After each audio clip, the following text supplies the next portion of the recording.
aujourd'hui, j'ai aussi l'impression, bien-aimés frères et sœurs, que nous avons parmi nous beaucoup de difficultés spirituelles et corporelles. Et sûrement, pas seulement parmi nous, mais aussi dans le monde entier. Qu'il y a encore des frères et des sœurs qui n'ont pas fait une expérience personnelle du salut, qui n'ont pas encore expérimenté une régénération du cœur, une nouvelle naissance, une certitude de la foi, de leur salut. Bien, frères et sœurs, ça ne nous sert à rien de parler du retour du Seigneur et aussi de notre préparation si nos expériences personnelles du salut avec Dieu, par la grâce de Dieu, ne sont pas faites. Que ce ne soit pas que nous serons seulement des gens qui se bornent et qui aiment écouter la parole de Dieu sans avoir fait un commencement authentique. Et ça, souvent, nous avons eu à le dire, tel que terresтрement, notre vie ici sur terre commence avec une naissance. C'est ainsi que la vie spirituelle commence avec une naissance, une nouvelle naissance. On peut avant cela avoir de bonnes pensées, savoir tout et pouvoir tout, mais la vie de Dieu lui-même, elle nous est accordée, elle est manifestée par la nouvelle naissance. Le pardon du péché a eu lieu par le sang de l'agneau. Et c'est ainsi que tout notre passé est réglé une fois pour toutes, car il a pardonné nos péchés et nos transgressions, et elles furent placées sur l'agneau de Dieu. Et c'est par ces meurtrissures que nous avons été guéris. Passés, pas que nous serons, mais que nous avons, que nous sommes. Dans Ésaïe 53, déjà 800 ans avant que notre Seigneur meure, cela était déjà écrit en forme passée, parce que devant Dieu, ça avait été décidé, déjà conclu à ses yeux, que l'agneau de Dieu viendrait et que tous nos péchés seront placés sur lui, et que nous recevons le pardon et la réconciliation avec Dieu, et que nous avons reçu.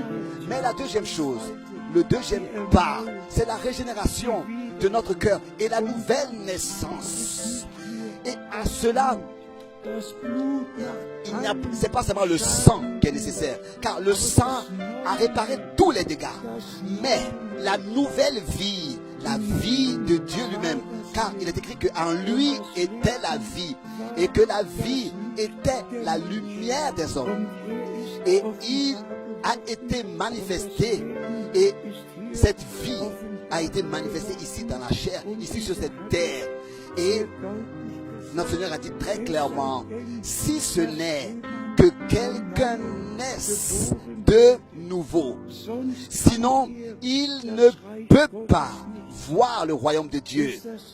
Est-ce que cela est seulement mon impression, ou bien est-ce que cela est encore parmi nous? Bien-aimés frères et sœurs, nous devons être sincères devant Dieu. Ça ne suffit pas d'avoir expérimenté seulement le pardon de nos péchés. Aussi la délivrance. La délivrance, être délivré des liens du diable, d'être délivré de toutes sortes de liens.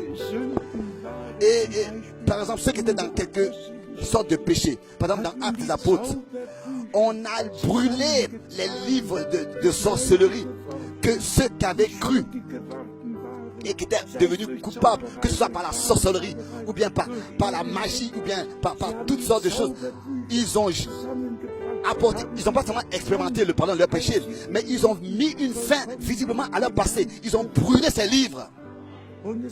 Et il y en a qui ne l'ont pas encore fait. Ils ont des problèmes, ils ont des combats, ils ont des difficultés. Et ils restent encore liés à certaines choses. Et ils n'en finissent plus. Des choses qui ne sont pas naturelles, mais qui qui sont liés au diable. Laissez-moi vous dire, celui que le Fils libère, il est réellement libre. Accepte cette délivrance intérieure. Accepte la rédemption accomplie par le sang de l'agneau. Accepte la délivrance que le Seigneur, par sa grâce, nous a accordée. Et si maintenant je demande combien sont parmi nous qui ont un problème spirituel, un combat spirituel, parfois même qui se tiennent sous l'impression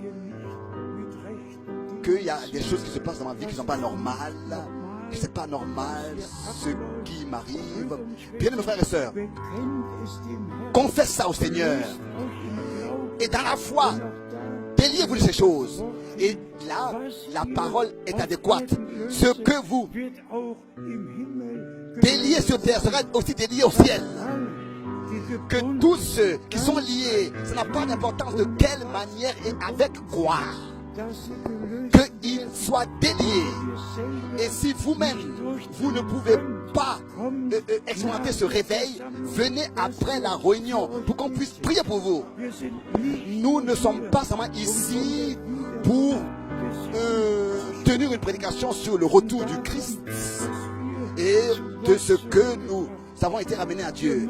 Nous voulons expérimenter que tous ceux qui maintenant écoutent le message soient aussi prêts quand le Seigneur reviendra. Et comme souvent nous avons eu à le dire, Paul voulait présenter au Seigneur une vierge pure. Et tous, vous savez,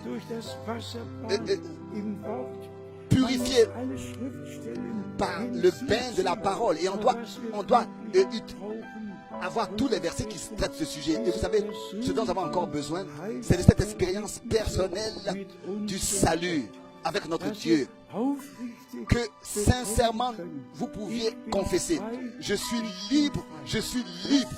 Christ m'a accordé la vie, sa vie. Je suis libre, je suis libre. Ou bien alors je suis affranchi. Combien, si je demandais, combien ont encore à se demander avec leur pensée: est-ce que mes péchés sont vraiment pardonnés? S'il vous plaît, acceptez cela de tout votre cœur aujourd'hui. Aussi certain que notre Seigneur et Rédempteur sur la croix à Golgotha mourut, c'est aussi certain que tes péchés et que mes péchés et que nos péchés ont été pardonnés. Et c'est peut-être raison que notre Seigneur a pu aussi dire: si vous pardonnez les péchés, ils seront pardonnés. Et celui qui croit, on peut, à la prédication du pardon des péchés, on peut alors lui dire: tes péchés sont pardonnés. Tes péchés sont pardonnés. Celui qui ne croit pas à la prédication du pardon des péchés, on doit malheureusement lui dire: si tu ne crois pas, alors tes péchés te demeurent. Et tu vas devoir mourir dans tes péchés.